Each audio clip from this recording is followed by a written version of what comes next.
Hello and welcome back to the Doctor's Garage. So a little bit of a different video today. I'm going to be talking about my Harley Davidson Sportster, and today I'm doing a little bit of maintenance on it.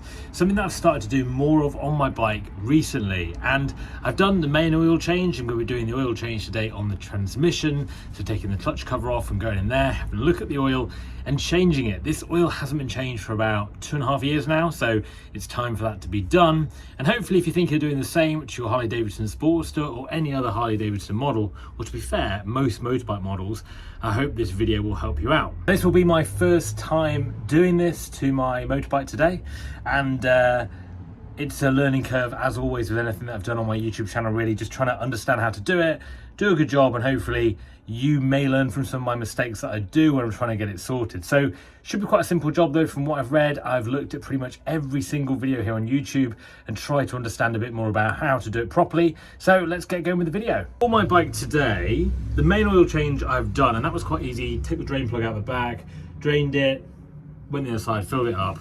That was using this motorcycle oil from Harley Davidson themselves. So I bought basically the service kit because I wasn't that keen to pay for Harley Davidson to do it. So I just changed the oil filter and I put some oil in it and got that sorted. The job today is going to be doing the transmission primary chain case as well. So this is the lubricant which we're going to use today. If you can just see that on the camera. The one recommended by Harley Davidson. I bought the kit and it came with both of those and the filter, and I think it was around £80. So not really too bad, and certainly cheaper than getting a service done professionally. I'd like to learn a bit more about mechanics in general and work on my motorbike, my Harley, but also working on my Land Rovers as well. So my Land Rover Defender, that for those that watch the channel regularly have probably seen, I've had my fair share of trying to become a bit more mechanically minded. Hasn't always gone that well, but with my Defender, also Series 1 Land Rover as well, so lots of vehicles that I've now got that definitely require you to be a bit more mechanically minded and kind of get stuck in a bit more often, which I'm enjoying. I'm enjoying the learning process. And if you guys have got any suggestions or comments or things that might help me out, I'm always open to them. However harsh that might be, however wrong I'm getting things, just let me know in the comments below. I always read all the comments and I'll always make my best effort to get back to you as well. My Harley Davidson Sportster I've had for a number of years. It's completely stock at the moment. I've taken the battery case off just here, and there's some things I'd like to do to it, particularly this rear end. So the rear end for me, I just don't like these massive lights on here. I don't like how the fender wraps all the way around the rear wheel. So for me, what I'm going to be doing is actually doing a rear chop. So I'm actually going to be getting the angle grinder out, which again hasn't always gone that well for me, but we're going to give it a go with my Harley at some point, and chop just here and just cut the frame basically. And by doing that, you can shorten everything, clear the rear fender well off the rear wheel, and then I'm going to be slowly making progress with putting the indicators back on, putting the number plate bracket back on, and just building this bike really from the ground up to become something that I like. Now there's a lot of inspiration for Harley Sportsters out there on the internet, and for me I'm going to be building something that kind of is a mix of a few of them. So stick around, follow the journey, subscribe to the channel, like this video, let me know what you think in the comments below. But for now, let's get into the oil change, as that's probably what you're watching this video for. So let's get stuck into the job itself today. So what we're going to be doing today is changing the oil inside here. And for that, we've got this little inspection cover and also the clutch cover, I think it's called, over here. And we're going to be replacing the oil in this. It's not been done for a long time. I believe the drain plug's underneath, which you can probably just about see under the bike there, which will be taking off and draining the oil. Then we'll be replacing the oil, and there's a line within inside this which we need to make sure the oil level gets to, which I'll hopefully be talking through in this video. Now, this is where the oil filter is that I've already replaced on this bike, as well as the main oil tank as well. So that's all been done, works well, had the engine running, measured it out, and it's all looking very good.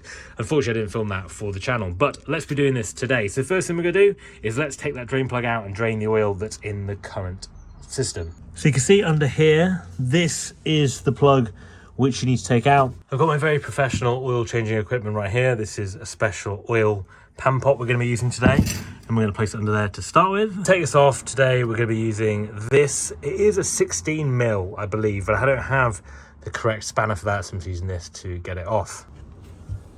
So I'm taking this out now. My hand is definitely nearly at the point of coming out. Try not to get covered up. There we go. It's come out and the oil is draining. Now it's good that it's so clear, but it's also always a bit disappointing when it is so clear. as it would be nice to see it really filthy. At least it makes you feel like it's worthwhile doing the job. However, I haven't done many miles since the last oil change, to be honest, but I just thought it's been in there for about 2-3 years now, so probably a good thing to do just to change it up. And the other thing to look at as well is just on the actual plug itself, there's a few metal filings just around this cap. I'll just show you. There's a few little metal filings that have been caught in the end there, so that makes me feel better about doing the change today. So we're going to clean all these off, get it all clean before we then put the plug back in. So oil has now drained completely. I've cleaned up this plug very well. And actually, when you look in here, to be fair, it's not as clean as it looked when it came out. So it feels slightly better when you're doing that, and it actually feels like it isn't just all completely clean, but like I say, about 2-3 years of oil in there. So that's coming out now, which is fantastic. What we do now is let's take off this cover and the inspection cover and take a look inside those areas, and that's where we're going to put the oil in. Now, I've seen people put oil in here or in there. Essentially, it's all the same thing, so I don't think it makes a difference which way you put it in. However, there is a line inside this one that you need to fill to, and that's what I'm going to show you on this video as we get into it.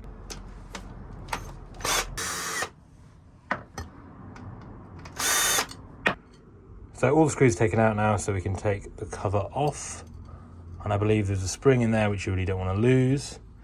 That all looks very good to me. And one of the things to check when you're here, for what I understand, is this seal through here. So you want to check this seal, make sure it's in good nick, that it's not frayed or split, which mine isn't. It all looks pretty much brand new, which is great to see. And then what we're doing actually is when we look inside here, this is where we want to see that level. Just while we're here, we're going to place the bung back into the bottom of the casing. Now the oil's completely drained out. So here now we have our oil, and I've also got this funnel as well, which is pretty handy. It definitely goes just into the casing that it needs to do. Now you can take the inspection cover off and put the oil in there. In fact, for this video, I might actually do that because I think it'll be easy to pour in, and then I can watch the level as you do that. I guess you could put it in there, but let's do it this way around anyway. So that is the inspection cover that we can take out now. And inside that, there's another little rubber seal. I believe, yeah, there is, perfect. And that comes out, and then you can see into the casing there, and you can see actually the chain there. And that's where we're going to put the oil in and watching the level come up on there. So this fits in really nicely in there. We can definitely start putting oil in through there. That is the full, and you can probably see, well, you probably can't, I'll try and show you another video. The oil level is just up to the bottom of that fill line. I used a whole one of these, which is just over 1 quart, which apparently is the amount that you need, which is handy. Obviously Harley Davidson designed it that way, so this is pretty much what you need to put in your Sports 48 to get it up to that line level there. Everything's sorted now, got to put the covers back on, and we're all good. Now, the thing to test really is to test whether when you're starting the bike afterwards, is it shifting gear, does it slip out of gear, how's it changing gear? We'll do a test ride after this. The other thing to note is you don't really need to take this off at all unless you're adjusting the clutch basically. You don't need to take that off at all. So you can just take that off, chuck it in there, and you're good to go. And that's what you can do to be a lot more simple, but I thought it was nice to show you this part during this video. That is the oil change done. It's as simple as that. You've got to torque up the nuts to the correct torque setting and the one underneath. I need to look that up in a minute, but essentially that's all we need to do.